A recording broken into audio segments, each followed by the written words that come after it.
Whatever, everybody, it's Krazy K here. Gonna do my Friday night SmackDown predictions tonight.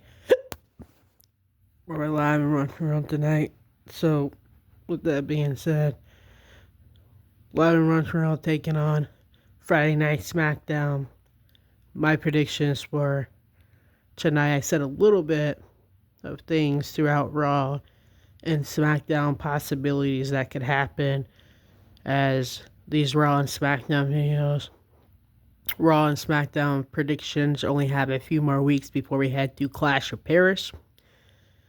And then next thing we know, a couple more Raws and SmackDowns to go with the predictions and the shows and the results as well. Of course, with some WWE Live updates as well. Looking forward to possibly making the Chicago Monday Night Raw.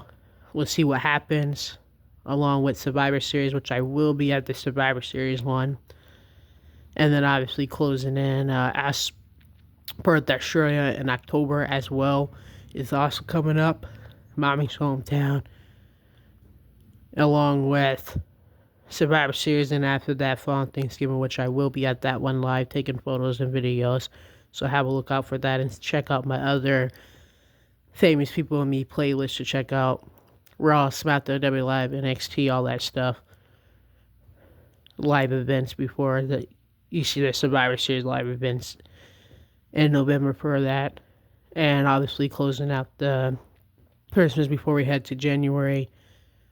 Traveling all year around for Road to WrestleMania. Check out my page for new subscribers, stories for returning subscribers for things like this. Raw, SmackDown predictions. There's also WWE comments for Raw and SmackDown. Results are my own comments that I made, including pay-per-views that are involved in there, including NXT that's involved in there, including WWE Live and A&W that's on there as well. Check out my latest from this week's Before and Afterthought podcast. It was right on time for this week, including commentary / reaction with Krazy K that was added on that video, and also on Before and Afterthought podcast playlist, and also on commentary with Krazy K WWE / reaction playlist as well. Got the reaction from this past Raw, got the podcast and updates from this past week, and also got my page and stories updated, and also the conversations and shoutouts to Instagram are all involved in those videos as a token appreciation for being involved in the conversation. Whether you just like the comment or whether you comment it yourself is involved as well. So, with that being said, this will be added to the page for new subscribers, story for returning subscribers. For my SmackDown prediction, I predict that the American Nightmare Cody Rhodes will get his payback and his revenge. Put the championship belt on the line against Drew McIntyre after that attack, as Drew will speak his mind tonight towards Classic Paris to settle that. I think that with the bloodline situation, that Sami Zayn will help Big Jim and Jacob Fantu against Solo and Tama, and you got a whole bunch JC. That's better. A 3-on-4 will handle that situation on SmackDown, especially with getting involved in his match on this past Monday Night Raw, and obviously an ongoing thing that's been happening between the now no longer called the Bloodline, calling it now, but I'm still calling them the Bloodline because obviously it still is a bloodline there going on with them being actual family and stuff. So, and then the honorees, Sami Zayn. So that's what I think is going to happen there. 3-on-4, at least a 3-on-3 6-man match on SmackDown for getting involved in Sami's match on Raw, and then obviously even up the odds towards Clash of Paris because it's been going on, so that Jacob Fantu can get his spare United States Championship opportunity. And I think Cody's going to put that title on line against Drew because that was an unnecessary heinous attack. But I did call it out that Drew would be his next opponent. It won't be the first time that he's done something like that. So, and also, I think that also we're going to have a banger when John Cena versus Brock Lesnar happens. that may not be happening at Clash of Paris, but obviously happening soon. That'll be a banger match, as we've seen the other Brock Lesnar and John Cena matches for a year since John Cena has came in as a rookie, been wrestling for years, so 25 years, been going out between Brock and him. So, and also we got a tag team. You know I love tag team matches. Anything could happen in the WWE. Never say never in the WWE.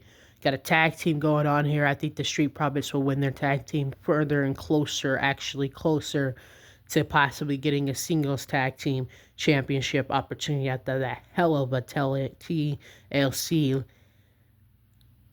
tag team match at SummerSlam for the tag team titles against the Wyatt Six. So I think they'll get through to verse against Team Nye to be able to go against for the tag team. Of course, with them getting in their face and all that, take out Team Nye who got in their face last week on SmackDown and get further away from Team Nye as they defeated them and closer to the tag team titles with the Wyatt Six to become tag team champs once again. And I think that also another tag team we got going on. You also got Morris on there. We also got Camilla Hayes and The Miz back on SmackDown. That would be there to stir it up a bit. So talk about SmackDown land of opportunity. How about the tag team opportunity we're going to see as well? So I think that also the Morris could defeat them. And even if it is The Miz and Camilla Hayes that win their first coming back as a team, at least the Street Profits would get through Team Die for their situation last week, and at least then The Miz and Camilla Hayes could win a tag team coming back, and maybe next week they can settle which tag team will go against the Wyatt Six at Clash of Paris for a singles tag team opportunity to get it settled. And of course, I'm going for the Street Profits. So, for now. So, and then also what's next, as Tiffany Stratton, our SmackDown Women's Champion, with Jade Cargill having unfinished authority or business with her for the title, is the question. Is she gonna, up the stakes a little bit since she's already beat her in a fair one-on-one championship match? I think that maybe they can have a last woman standing match to see who the dominant woman is and be champion on top of it, and that's just icing on the cake. So that'd be cool to see that, or just them to go another round.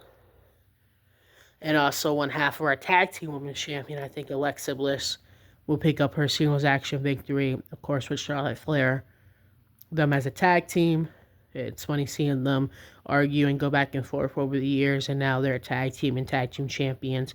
She's going to have Alexa Bliss back at all costs, obviously. So it's good to see Charlotte come out of her shell a little bit as herself, and also have someone that you fought with for years and now calling yourself tag team champs together and tag team partners together. And with that being said, obviously checking out Stephanie's place with our world heavyweight women's champion, Naomi. Hopefully, the update is good and we can see her proceed with Conscious back on Monday Night Raw. If not soon, I feel they're going to have a fatal four-way or fatal five-way with the women all getting involved between like Rhea Ripley, Io Sky, because Rhea was cheated at SummerSlam, even though it was technically legal. Io Sky was supposed to have a match on Raw, and Stephanie Becerra has won the Battle Royal. So, with everyone eyeing it, we could have maybe a triple threat on Monday Night Raw to face Naomi for the World Championship belt once she obviously updated and no longer injured. That's what I think was happening on the Monday Night Raw. I had to mention that because Naomi was on Stephanie's place. Even though it was recorded before SummerSlam, we still have to mention that. And speaking of the American Nightmare, our champion with the Hall of Fame legendary Nikki Bella, having an interview with her as such, having a couple of drinks as well.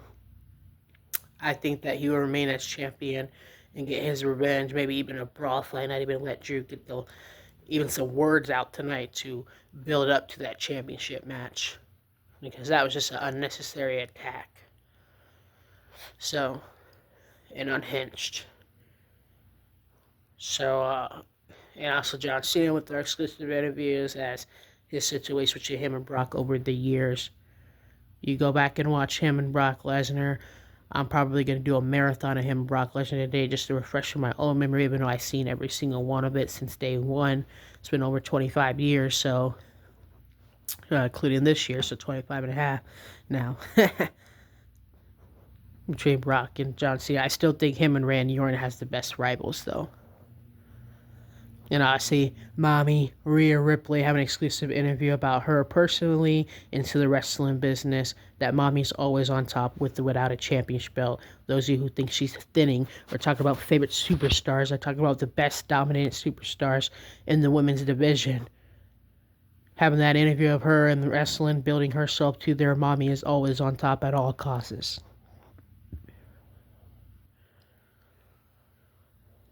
And she's going to show that when she wins that Fatal 4-Way to take Naomi on for the World Championship belt,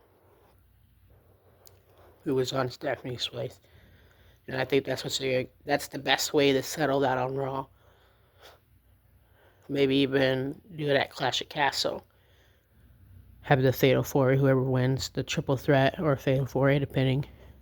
Because you at Clash at Castle and go against Naomi when she comes back for the World Championship belt. That way it's all fair. And everyone has an opportunity, plus it's going to be a banger match to see.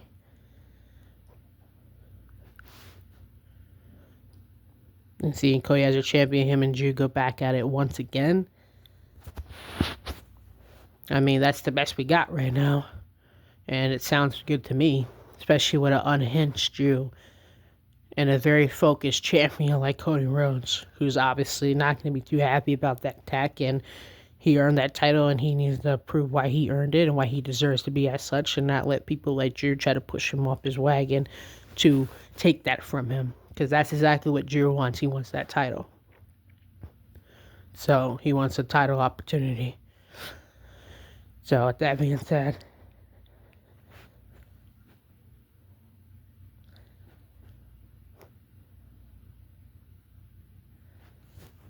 those are all the updates. My own podcast on Before and After Thought podcast with Krazy K from this week, plus WWE commentary / reaction with Krazy K from this week as well. You can check it out on that playlist, and you can check it out on my page of story for new and returning subscribers, including this SmackDown prediction. With that being said, be sure to watch, like, follow, and subscribe on Instagram to be involved in the conversation and get shout-outs like tonight for Friday Night SmackDown, and also so you can be involved in the conversations. Also, with me watching the Chiefs preseason and the football conversation, I'll give you a shout out as well. Whether you watch or like, or whether you like it or comment, whatever you do to be involved, I'll give you a shout out. Do the SmackDown with the SmackDown video that would be on the page and story of the able and WWE comments with Krazy K, and also be available in the conversation on Instagram in general in a video when I watch the preseason for it. Chiefs talk about NFL football. That's also my other sport. Of course, when it's football season, I love watching it, and obviously all year round wrestling, even some UFC and hockey and baseball. So I'll be having pictures and updates on there through the Instagram. You can follow me on there to check them out, and also be involved in the conversation, and also add me on Snapchat if you want to have this conversation, be a friend or a fan, or talk about fan mail. You can hit me up on there. And also you can subscribe to YouTube so you don't miss more videos as like this one or more. And also on TikTok, there's some entertainment like freestyle and dancing and stuff like that on there as well. So with that being said, Krazy K out. Peace.